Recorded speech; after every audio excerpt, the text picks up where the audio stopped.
Ms. Ang Wei Neng.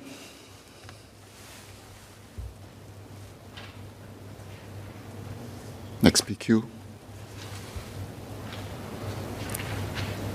PQ 42, next, Ms. Iswaran.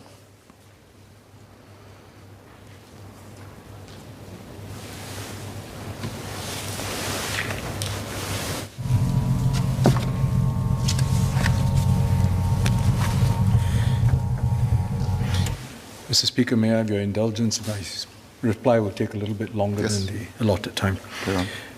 Speaker, may I have your permission to take questions 42 and 43 on the vaccinated travel lane together? Yes, please. I also would like to address similar questions on this subject that have been filed by Mr. Saktiandi Supat, Mr. Louis Chua, Mr. Gerald Giam, Mr. Sean Huang, and Mr. Dennis Tan for subsequent sittings. I want to start by taking stock of where we are in terms of border reopenings. Members will be aware that the Ministry of Health has established a risk-based categorization of countries and regions. This framework is based on its public health assessment of a country region's COVID-19 situation, including its infection rate and vaccination coverage. Countries and regions in Category 1 are of the lowest risk.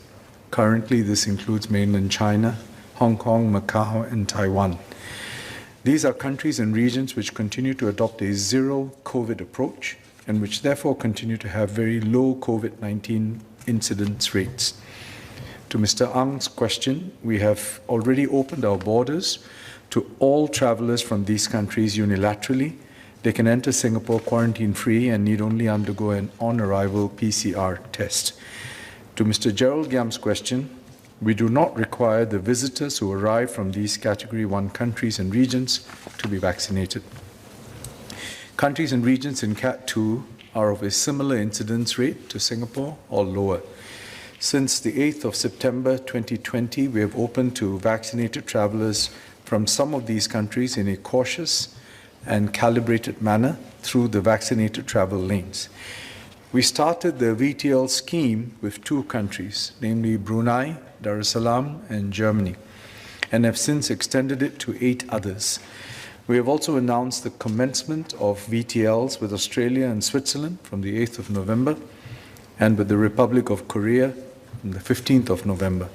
In total, we have launched VTLs with 13 countries, which is a fraction of the countries that Changi Airport was connected to pre-COVID. Collectively, they accounted for about 15% of Changi's annual passenger arrivals pre-COVID. Mr. Henry Kwek, Mr. Saktiandi, and Mr. Louis Chua have also asked about the quota and designated flights for the VTLs and how these are distributed. We set an overall quota for the VTL scheme as a safeguard to manage the public health risk. The quota is allocated to airlines operating flights to and from the VTL countries based on the plans they submit. The allocation for each country and airline can vary based on demand, but the total will be kept within the overall quota. The airlines can only carry eligible passengers on the designated VTL flights. The Civil Aviation Authority of Singapore monitors the airlines closely to ensure their adherence to the stipulated measures and the allocated quota. The quota for the first 10 VTL countries is 2,500. When the VTLs with Australia, Switzerland, and the Republic of Korea commence later this month, the total daily quota for all 13 countries on the VTL scheme will be increased to 4,000.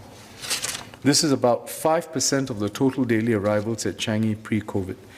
And there will be about 19 daily VTL flights from these 13 countries with an average VTL quota of 200 per flight.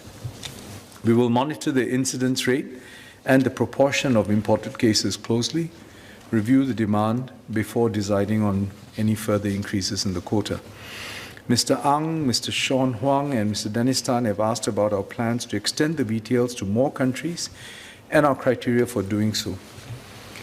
We are in discussions with several partners, including our regional neighbors, to reopen safely to each other. We hope to conclude these discussions soon and restore our connectivity with them, and we will announce details when ready. I want to emphasize that in these early stages of reopening our borders, It is more important that we do it well rather than scale up fast. We have therefore expanded the VTL scheme step by step, informed by the public health assessment of the countries and regions' COVID-19 situation, and also the operational risks and implications. This includes whether key safeguards under the VTL scheme can be effectively implemented, such as whether travelers from VTL countries can present digitally verifiable and authenticated proof of vaccination as a precondition for entry. We work closely with MOH to regularly review safeguards, such as the testing protocols based on the latest scientific evidence and testing technology. Even as we seek to reopen our border and restore connectivity with the rest of the world, safeguarding public health is our utmost priority. Mr. Saktiandi has asked whether the VTL approach is transitory and what my ministry's plans are for reopening our borders thereafter. Sir, the VTL scheme is a pathfinder to restoring general air travel, enabling us to establish the protocols for safe reopening to vaccinated travelers. We will progressively expand the scheme as we gain experience and confidence in reopening our borders safely. Ultimately, our goal is to restore safe two-way quarantine-free travel with countries and regions from around the world. As part of living with COVID-19, we must be resolute and press on with the reopening of our borders while staying vigilant with the essential public health safeguards. It is crucial to rebuilding and reclaiming our status as an international aviation hub. Much obliged, Speaker.